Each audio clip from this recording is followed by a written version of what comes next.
Out there's nowhere to go. There's no options out there. So we had to transition from a sit down to a pure to go literally overnight, and that was tough. So we were able to keep about as many as our staff as we that wanted to work. We needed them in the kitchen. Then we changed our wait staff to people that pack food, to take orders, to do the curbside. And so that all's been good. And then they gave us that waiver on the be able to do alcoholic beverages out the door to go.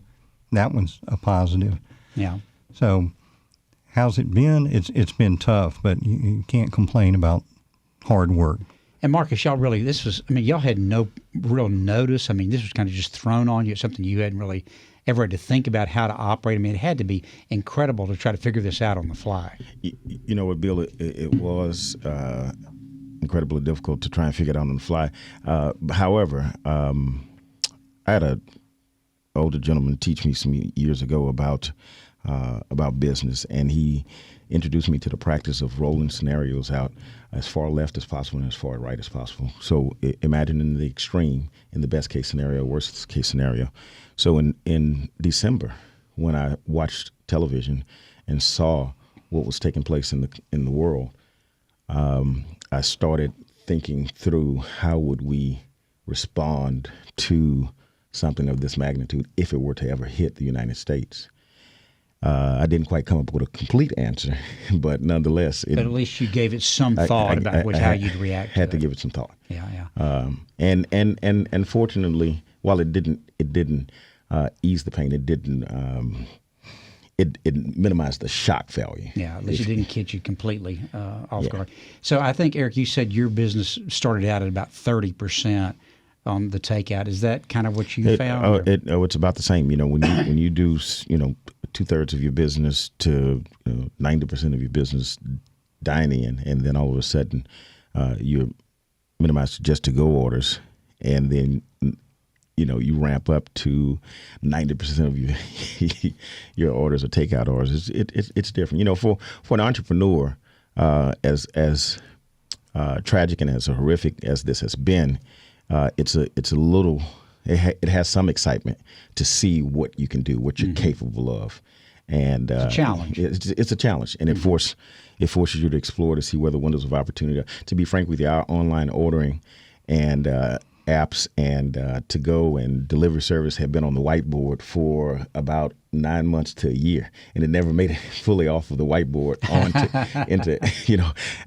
into practice. And so this forced us to put it into practice, and we're grateful for the response that the community has shown. Now, when you ask how does it feel, when people ask me, I tell them all the time, it's hard to take a 500-pound gorilla that's been eating 20 bananas a day and feed him 2 bananas a day and think that he can be well nourished. So let me ask you, with respect to your employees, did both of y'all have to lay off people, and kind of give us a sense of what the magnitude of that was and how that's affecting your employees? Eric, what was your experience? Well, we tried to keep as many as we could on, and we've been blessed in our price point, our type of food, and we got a lot of loyal families and guests, and so they've been coming in. So we cut them back to, say, 30%. Everybody got some time. We tried to rotate them in and out. There's some that didn't want to work. We've got some guys been with us forever in their 70s. We got one 78 years old. He decided to stay home for a little bit. But it's been painful, And then we found out that they could, while they're working for you, they could file for unemployment and get partial unemployment. I don't know how well that went on an individual basis, because everybody's heard how bad that deal was. But and what about you, Marcus? To answer your question, yes. The layoffs and salary adjustments had to be made immediately because, unfortunately, there was no choice. Had a real hard talk with our team to let them know the waters that the ship was about to go through, and that we would weather through it, but we had to make some adjustment, and that included layoffs. I think we got Chris on the phone now. Let's just bring on Chris for a second, because this is something Chris has been real involved with. This is Chris Shepard. Chris, are you there with us now? Yes, sir. How are you? Hey, Sorry buddy. I'm No problem at all. I know you're opening up 2 of your places today. I think you're Georgia James. You're opening back up. Is that right? And Yeah, we opened last night, Georgia James and 1/5. oh wow, okay. So you really are tied up. And then it's, just trying to figure out UB Preserve and Hay Merchant as well. So yeah. So we were just talking about the impact on the employees. I know something that's been very close to your heart, and you started the Southern Smoke Foundation for exactly that reason. Actually, back on MS and also in Harvey. But you this year you went to a fundraiser around this COVID issue. Tell us a little bit about that and how this is affecting people that work in the restaurant industry. So for Southern Smoke, we started that program 5 years ago, and it was started for MS. A friend of mine that was diagnosed with MS, and we did some, we threw a couple of big parties and raised a bunch of money, and then when Hurricane Harvey came through, we needed to change that focus to be able to take care of folks in our industry in a time of crisis. And so that year, we worked with Legacy Community Health and was able to come up with a program that there's an application process, an awards committee, and we turned it into a full-fledged, 24-hour day, 7-day a week foundation to take care of folks. That year, we had with Harvey, a little over 250 applications come through. We were able to grant 139 families $500,000. And since COVID has kind of taken hold, in the past 2 months, we went from pretty much 2.5 employees to 40 employees, because we basically took furloughed and laid off employees in the hospitality industry and taught them how to be caseworkers. Because we have had over 24,000 applications come in. Wow. And since then, in the past, it's roughly 7 weeks, we've been able to grant out to over 850 families, $1.6 million. Wow, that's great. And these are all people that work in the restaurant industry that have been adversely affected by this, correct? Yeah, anybody in the hospitality, in the restaurant industry, whether it be, we didn't really say as cooks, waiters, owners, it's working through the drive-through, it's planting the carrots, delivering the milk, stocking the wine, anybody that's in that in the whole chain in the industry, in the whole food chain is eligible to apply. And so, Chris, if somebody wants to make a contribution to help out with it, how would they go about doing that? Everything is on southernsmoke.org, and it tells the whole story and tells you why we did it and why we're doing it. And and the thing is that we have a long way to go. And I don't think that even with restaurants start to get back open, that people doing the takeout, that even when we're full-fledged going and able to do our jobs, which who knows when that is, this is not something that's going to end anytime soon. So I keep saying the same things. If you need help, apply. If you have a little bit extra, just donate. And we can get through this together. It's going to be a long, long haul, but we can do it. So if people want to give money, or if there's people out there in the industry that need help, they both go to your website, which is southernsmoke.org. Is that correct? Yes, sir. That is correct. All right. Well, I think everybody's, I think all of us have our favorite restaurants and our favorite waiters and maitre d's and everything. So this would be a great way to help out. We're going to have to take a quick break here and pay a few bills. Chris, thanks for stopping in with us. I'll be back on the other side here with Marcus and Eric to continue our conversation of what's it like to run a restaurant in a pandemic. About how's it like to run a restaurant in the middle of a pandemic. We're here with Marcus Davis of the Breakfast Club and Eric Molina of Molina's Cantina. And you guys have taken a little different approach as far as opening back up your dining areas. Eric, I think you said you guys opened up the first day that you were allowed to do that. Can you tell us a little bit what that experience has been like, what kind of precautions you've been forced to take to be able to open that back up, and just tell us how that's all working out so far? Sure. Well, to start off with, we've been working hand in glove with the Texas Restaurant Association, the National Restaurant Association, and the Houston chapter as well. We created something, it's called the Texas Restaurant Promise, and it's our promise to you, our guests, and the second part is your promise to us as customers. And it covers all the particulars that are in the guidelines put out by the governor. So we have to keep people 6 feet apart, hand sanitizing stations, no condiments on the tables, silverware, salt, pepper, etc. The tables are stripped until you sit down. We've got disposable menus for everybody, paper menus. We do a health screening of every employee that comes in every day. Ask them what their situation is. That's every day they come in. Are you checking their temperature, Rick? We're not doing the temperature. We Yeah. decided not to do that because of the health reasons and sticking a thermometer in their ear or somewhere and that, and people didn't feel comfortable with that. But we're not doing that. It's just some common sense things, but that's what we have to do, and that's our promise. Also, we were going to do that before we were required to.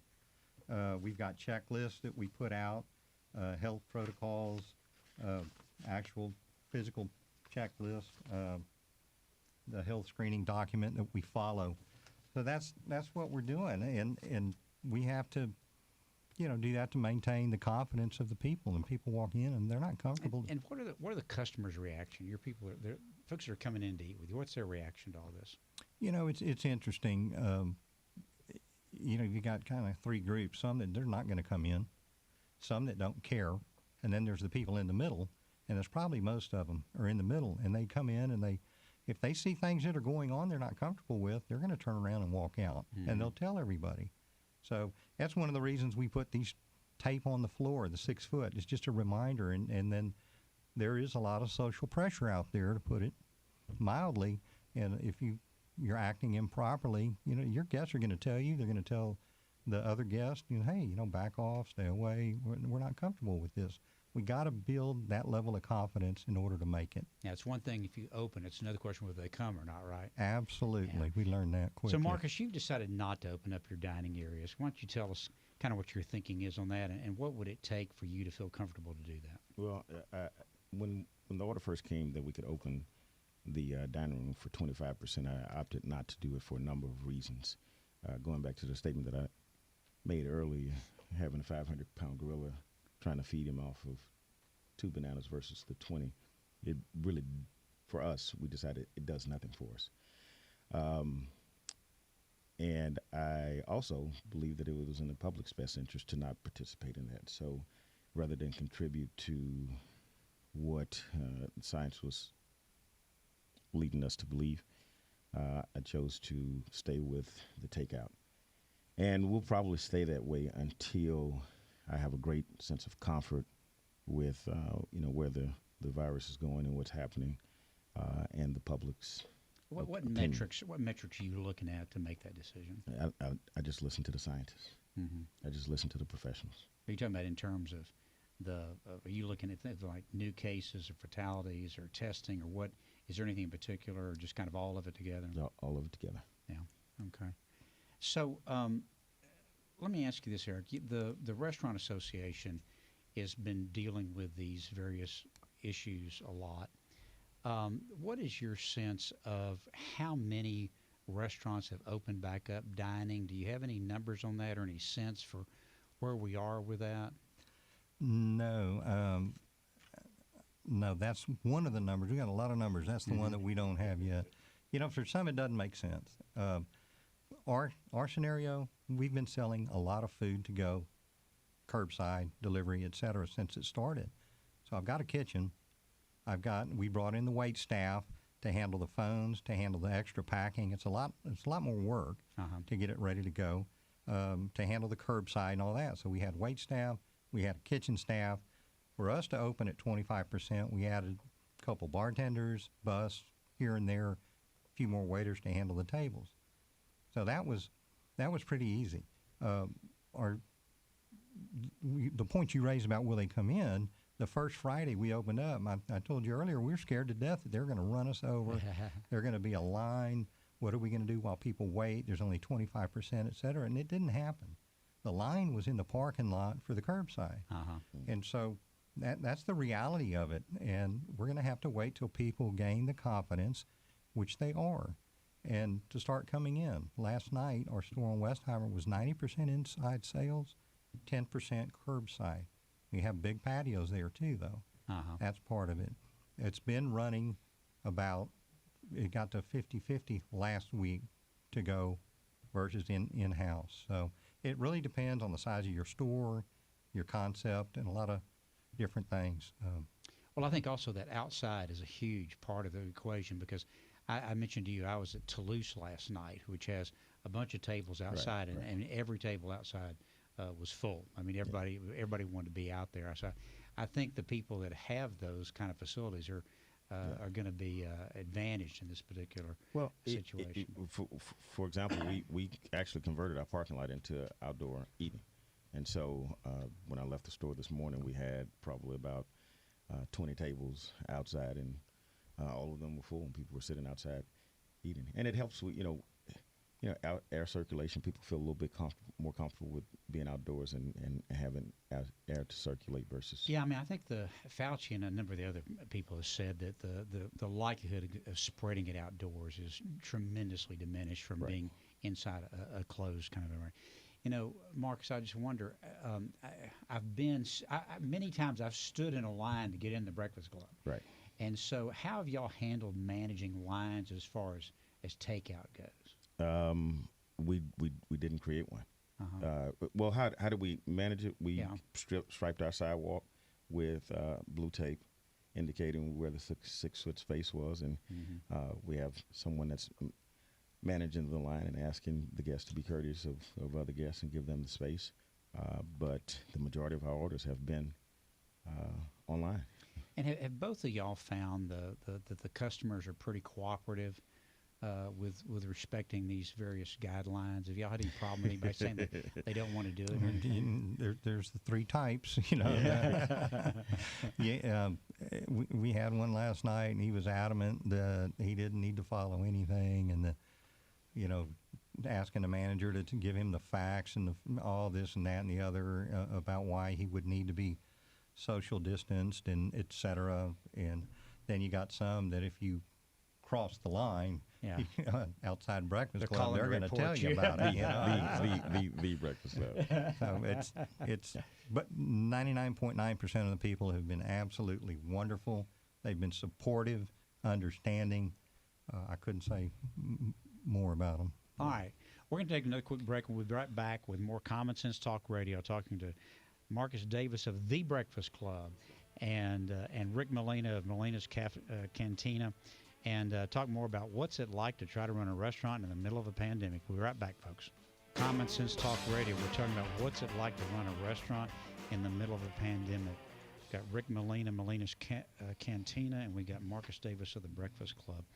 Let me ask y'all about just trying to manage through the finances of this. I guess your sort of three big expenses are your rent, your occupancy, your employees, and then the cost of food. The cost of food obviously is something you can control because that goes down with the volume. But the employees and the rent, how are, in y'all's personal experience and talking to other restaurant owners, how are the landlords treating the restaurants? Are they granting some relief, or are they leaning on people to keep paying their rent? Marcus, what are you hearing out there? First, I got to dispel that myth or statement or rumor. The price of food has been affected by this event because of the process has been interrupted. It's affected everything from the price of beef to the availability of product. So prices are going up, you're saying? Prices are going up. Okay. All right. And, that's interesting. and everyday consumers can see it if they go in the grocery store. Right. It's happening. With regard to, how landlords are handling it, I would have to, they're a business, and they need to stay open. They need to keep their business running. So some of them are being lenient. Some of them are asking for the full rent. Some of them are making some concessions.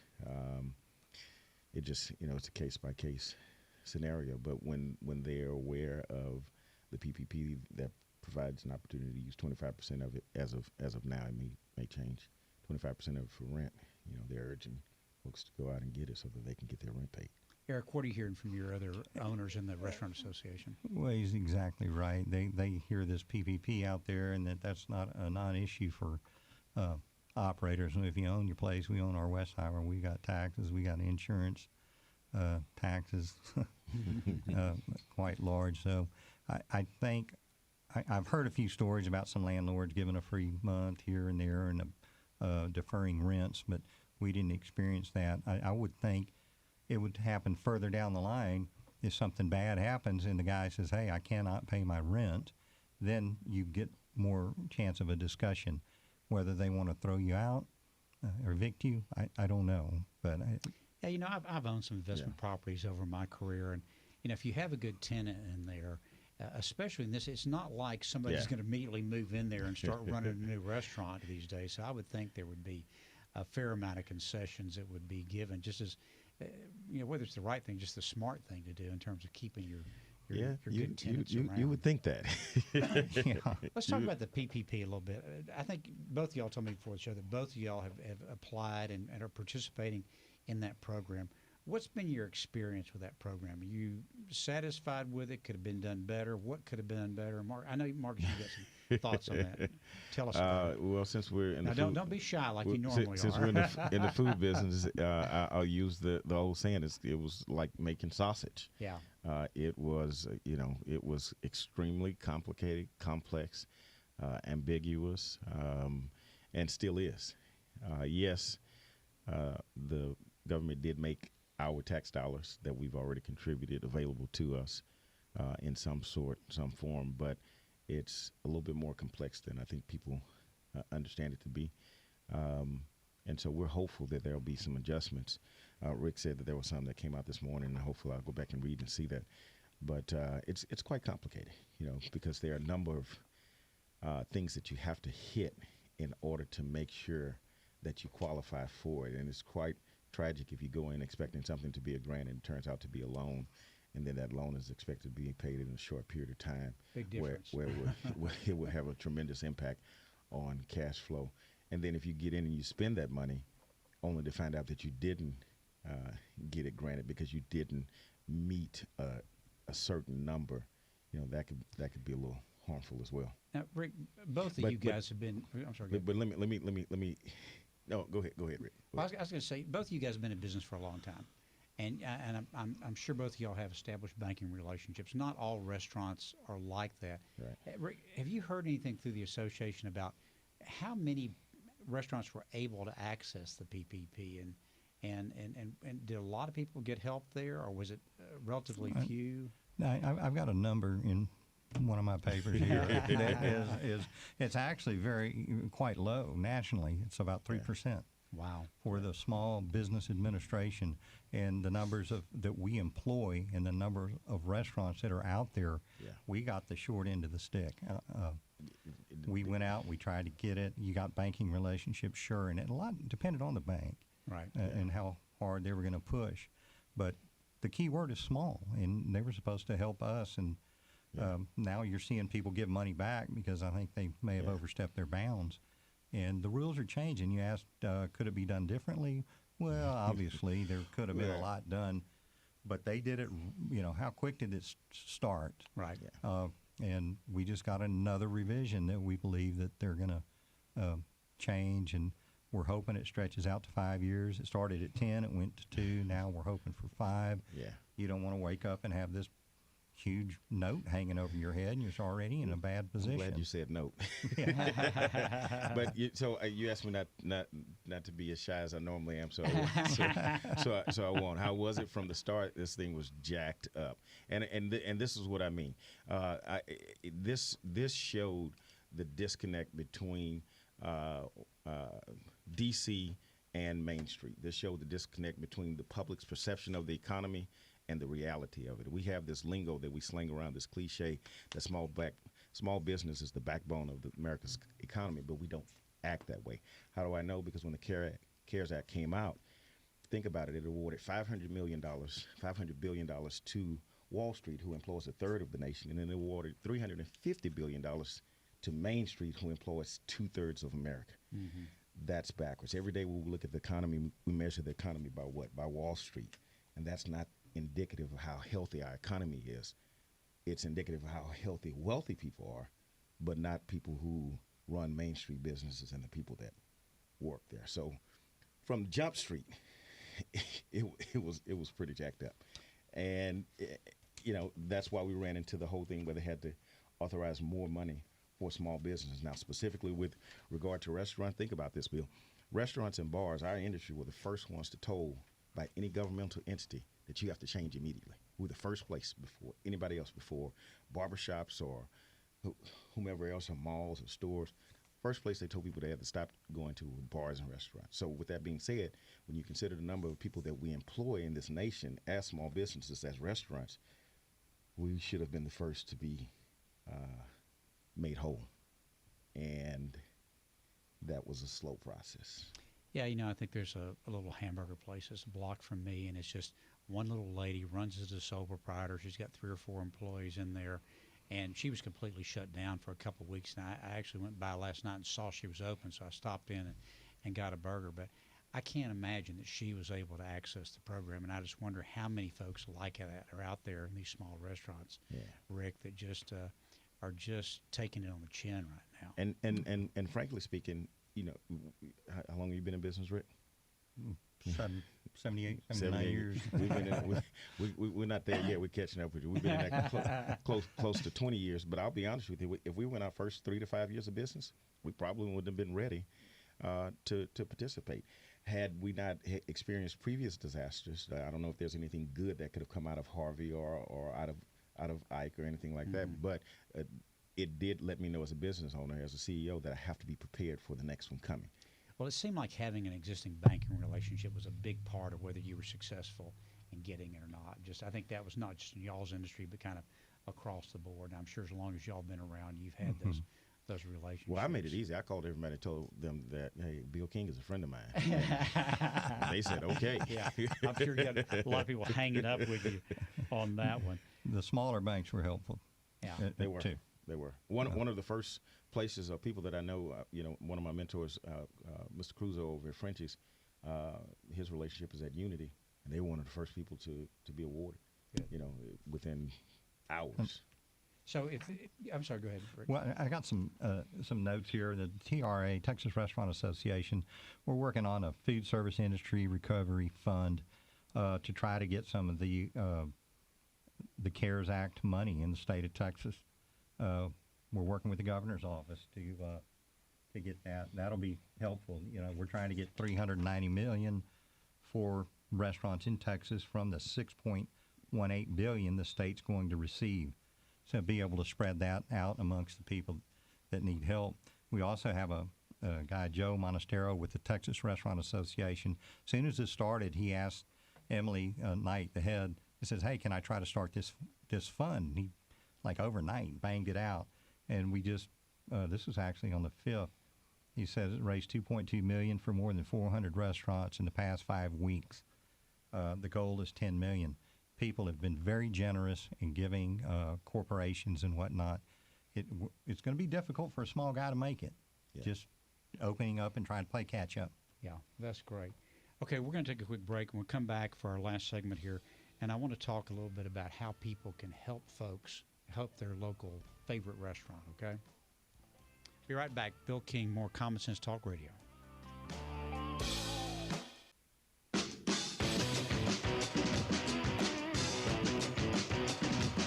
Hey, everybody, we're back with more Common Sense Talk Radio. It's Bill King. I'm here with Marcus Davis, the Breakfast Club, Rick Molina, Molina's Cantina. And, guys, we were talking over the break, and this is something I don't think I fully appreciated, about the supply chain disruptions and what that's doing. Marcus, tell us what you were telling me in the break. I don't know if you remember, but a couple of weeks back, Tyson let out a letter, and it talked about the disruption in the supply chain. And anytime weather patterns change, if we have extreme drought or a lot of rain, it affects the supply chain. And so when you have something like this, of course, obviously, it's going to affect the supply chain. So, beef has been hard to come by, and the prices have gone up. Chicken is, because the plants have been disrupted, has been hard to come by, or the prices have gone up. So, I warn folks, to be mindful of the fact that there's going to be some adjustments that have to be made in order for businesses to stay open. So I hope that people will be patient with these businesses. I understand it's not an attempt to gouge. It's a further attempt to recapture the cost. To recapture the cost. Rick, you've seen the same thing at your place. And give us, what's the magnitude of some of the price increases you've seen? It's been the same. The increased fajita meat has been expensive the last many years, but it's gone up 40%. Then you worry about the supply, not how much is it, can I get it. Ground beef, simple item, doubled in in a week, Yeah. 10 days. And we have a Caribbean restaurant as well where we serve oxtails. It's a popular Caribbean dish, and we just had to make an adjustment because, I mean, the prices are just outrageous. I mean, you're talking like $7-8 a pound. It's a plate that you serve at. You either have to serve at a loss or no profit on it. You're hoping and praying that someone buys a drink and a and a patty with it, or a slice of cake or something like that, so you can make up for it. Well, I saw where alcohol consumption was up dramatically here in the last few Yes. months. So hopefully you're making up some at the bar. Which that's a good thing in this day and age. The big suppliers, the major grocery chains, I call them grocery chains, Gordon, Cisco, et cetera. This is a worldwide issue. And so they stop bringing in. They've got guidelines they got to follow. They can't stock that much fresh foods. It's just sitting there. So they let it all run down. They tried to get rid of it. Now we've got to figure out, they wanted to know. They asked us actually, how much do you think you're going to use? I said, that was the first week. I'd like to know, right? Yeah. And so it's going to take everybody a little bit of time to get this back in the swing. I understand they're opening up the meat plants again. Pork's gotten a little bit tight. We use that pork butt for our tamales. It's just been a difficult situation. Yeah. Tequila's been in abundance. I think the message is the pain for restaurants goes beyond the pandemic, and so our hope is that the patience with restaurants will go beyond the pandemic as well. Let me ask you this question. Do you all have any concern about being able to get your employees back after this is all open? We're all back open and running again. Are you concerned about being able to get your folks back, and if you can't get them back, then are you able to get trained people? Is that something that you started worrying about yet? We've gotten ours back, and they wanted to come back. And those folks that want to sit home, we don't necessarily want them, to be honest with you. They want to work. We've got some, like I said earlier, we got some older folks that they weren't comfortable, and they came in and the volume wasn't there. And now they're starting to come back. So hopefully that won't be an issue. I'm hopeful when we get to 70 years plus that we'll have a similar good problem. I mean, we've been in business 20 years, and don't get me wrong, I've got a core group of folks who are just fantastic, and they've been there through every storm that we've had, and they were there during this time. But to answer your question, yes, they're yeah. And you got to think about it, Bill. If a guy makes $12 an hour, and he's bringing home $480 a week, and he filed for unemployment when he was laid off, and he's getting $600 a week, and he's thinking he has to do what. I'm not even saying he's lazy or irresponsible. Right. He's making a financial decision for his family, of course, and so that makes it a little bit harder. I guess that runs out in July. Is that correct? Right. The enhanced benefits. It's got about another month and a half. Yeah. So I guess we'll see where we are at that point in time. What's your sense about how quickly it's coming back at this point in time? Like you said that you've been seeing increased volume pretty steadily. With regard to your pickup, are y'all seeing that is your volume starting to pick up and people starting to get out and do things again, or what are you both seeing? Yeah, I mean, what was it, the first? When we could open up, that Friday was the first. And as I was saying, it was very, very slow inside the dining room, and there were tremendous lines in the parking lot for curbside. And last night we were 90% inside at up to 50%. And that's a different discussion. You can't hit 50% with the 6-foot deal. But, yeah, I see it coming back. It's just going to take some time. And you got to put your toe in the water. You've got to start. You got to follow the precautions to make everybody. You want to be safe. We work there.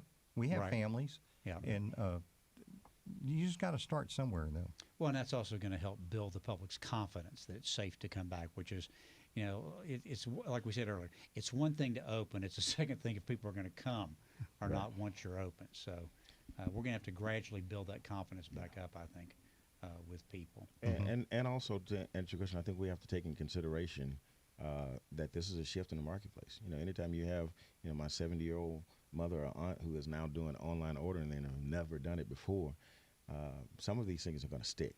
Not the degree that where it is now, but some of it's going to stick.